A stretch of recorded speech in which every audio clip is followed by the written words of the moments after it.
चैत्र नवरात्रि के पावन पर्व का आज 7वां दिन है। मां दुर्गा के 9 स्वरूपों की आराधना के क्रम में आज मां कालरात्रि की पूजा की जा रही है। मान्यता है कि मां कालरात्रि अपने भक्तों के सभी भय और कष्ट दूर करती है और उन्हें साहस, शक्ति और सुरक्षा का आशीर्वाद देती है।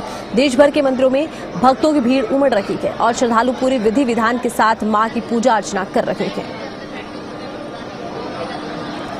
मां कालरात्रि की पूजा अर्चना बड़ी संख्या में देखिए श्रद्धालु पहुंचे हैं और श्रद्धालु यहां पर दर्शन करने के लिए सुबह से ही उमड़ पड़े हैं। आपको बता दें कि नवरात्रों की पावन बेला है। नवरात्र वो दिन होते हैं जब मां शक्ति के विभिन्न रूपों की पूजा की जाती है। हर दिन मां के एक स्वरूप को पूजा जाता है। सुबह 4 बजे से ही मंदिरों में कतारें लग जाती हैं, माता की पूजा अर्चना की जाती है। विधि विधान के साथ ये पूजा अर्चना होती है। नवरात्र के ये 9 दिन मां दुर्गा के 9 स्वरूपों को समर्पित होते हैं। इन 9 दिनों में लोग व्रत करते हैं, पूजा पाठ करते हैं और इसके साथ ही आपको ये बता दें कि 9 दिनों को लेकर मान्यता है कि अगर माता को प्रसन्न किया जाए तो जीवन में खुशियां आ जाती हैं, मनोकामनाएं पूर्ण होती हैं। शक्तिपीठों पर भी भारी भीड़ उमड़ पड़ती है। नवरात्रों की धूम देखने को मिल रही है। मंदिरों को सजाया गया है, माता के जयकारे लगाए जा रहे हैं।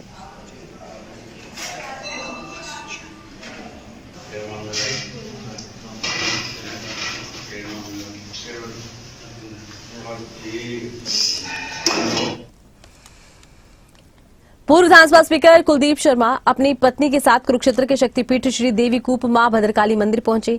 यहां उन्होंने विधिवत पूजा अर्चना कर मां भद्रकाली के दर्शन की और प्रदेशवासियों को चैत्र नवरात्र की शुभकामनाएं दी। उन्होंने सभी के सुख, समृद्धि और शांति की कामना की। तो वहीं पूर्व विधानसभा स्पीकर कुलदीप शर्मा ने कहा कि मां भद्रकाली के दरबार में आना उनके लिए सौभाग्य की बात है और यहां आकर एक विशेष आध्यात्मिक अनुभूति होती है जो मन को शांति और ऊर्जा से भर देती है। उन्होंने मंदिर प्रबंधन समिति की व्यवस्थाओं की सराहना करते हुए कहा कि श्रद्धालुओं की बढ़ती आस्था को देखते हुए मंदिर के विकास के लिए और प्रयास किए जाने चाहिए।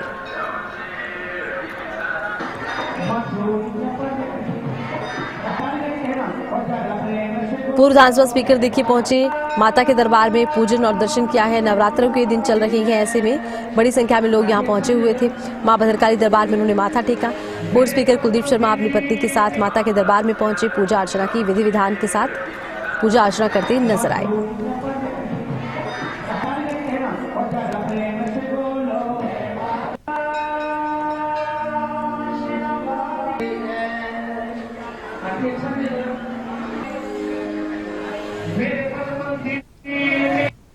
आज अपनी पत्नी सहित परिवार की ओर से नवरात्रों के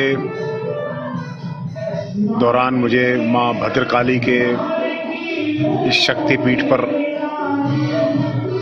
पूजन करने का, अपनी प्रार्थनाएं अर्पित करने का अवसर मिला है।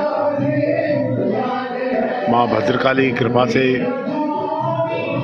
अब तक का जीवन बहुत सुखमय, प्रेरणादायक और उन्नति से भरा रहा है।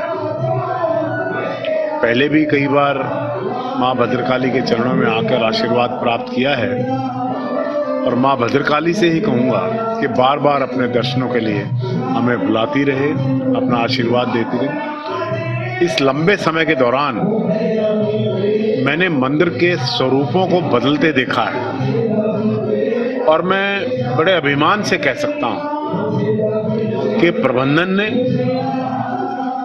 मंदिर में व्यवस्थाओं में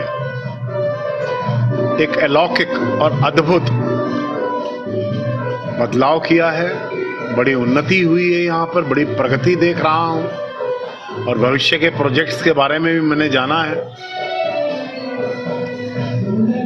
मां भद्रकाली के शक्तिपीठ पर लोगों की आस्था को देखते हुए सरकार को भी इस स्थान को और आगे ले जाने के लिए, इतना महत्वपूर्ण स्थान है जहाँ देश भर के लोग, राष्ट्र अध्यक्ष यहाँ पर पूजा के लिए आते हैं, इसकी उन्नति और प्रगति के लिए और आवश्यक कदम उठाने चाहिए।